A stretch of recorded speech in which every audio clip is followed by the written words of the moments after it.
माता बहनों का किस प्रकार से अपमान किया वो इतिहास गवाह है।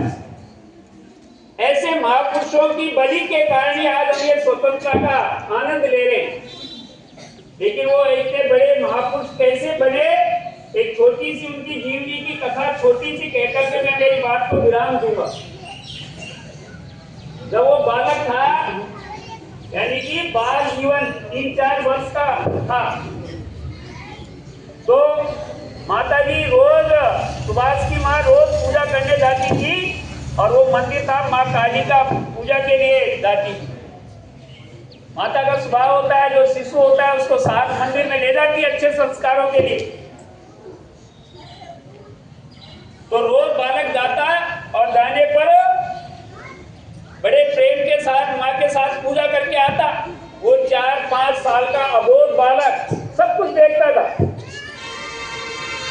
एक दिन माताजी भूलवश पूजा में सिंदूर भूल गई मंदिर जाते समय।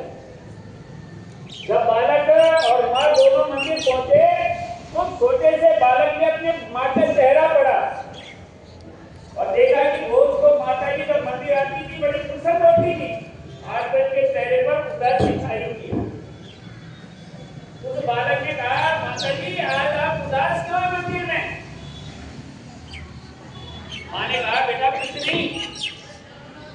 बार बार बालक ने माँ से पूछा, लेकिन माँ ने कहा कुछ नहीं है। लेकिन हमारे यहाँ कहते हैं क्रिया हट बाल हट।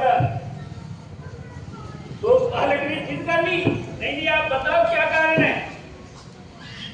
माँ की ममता ऐसी होती है, उन्होंने सच कह दिया बालक से, बेटा कोई बात नहीं, मैं आज पूजा में सिंदूर भूल आई।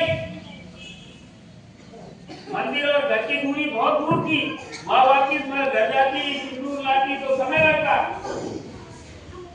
बालक ने माँ की आवाज सुनी और सुनते ही पहले हाथ में होता है, लेकिन पहले हमने राक्षसों से दुराचारियों से बचने के लिए माँ गले में छोटा सा साबू वगैरह बांध देती थी। वो छोटा सा साबू बालक के गले में बंधा हुआ था। उस बालक ने माँ देखती उससे पहले अपना साबू खोला और अपनी अंगुली को काट दिया। और काटने के बाद माँ से कहा, माँ आप रोज सिंदूर से पूजा करती थी, आज रक्त के सिंदूर से पूजा करिए। वो 5 साल का बालक अपनी माँ की ममता और उसके भाव, उसकी श्रद्धा। आप देखिए आज तो हमारी क्या स्थिति है। माता जी कहे बेटा पानी लाना, दादी कहे बेटा इस जग को इधर रख देना, तो क्या है। और उस छोटे से बालक के अंदर कैसा ममत्व, कैसा साहस, कैसी भक्ति।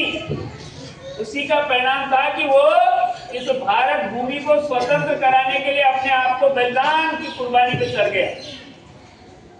मैं तो आप सबसे आग्रह करता हूं, हम ऐसा तो नहीं कर पाएंगे, लेकिन कम से कम हमारे बड़ों के आज्ञाकारी यदि हम बनेंगे तो निश्चित रूप से हम भी सुभाष जैसे बन जाएंगे।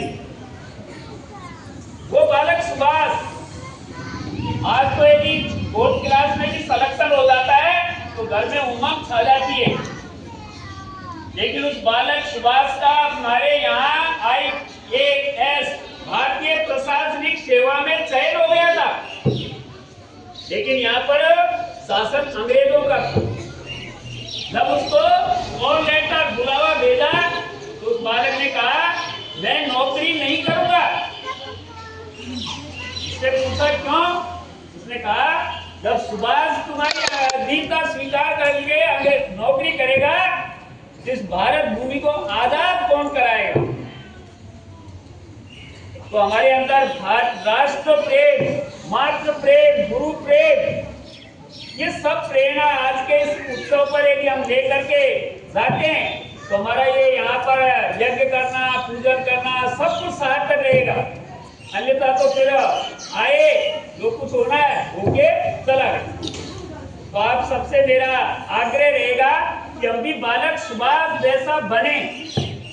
आज के इस यज्ञ के कार्यक्रम में पधारे हुए यजमान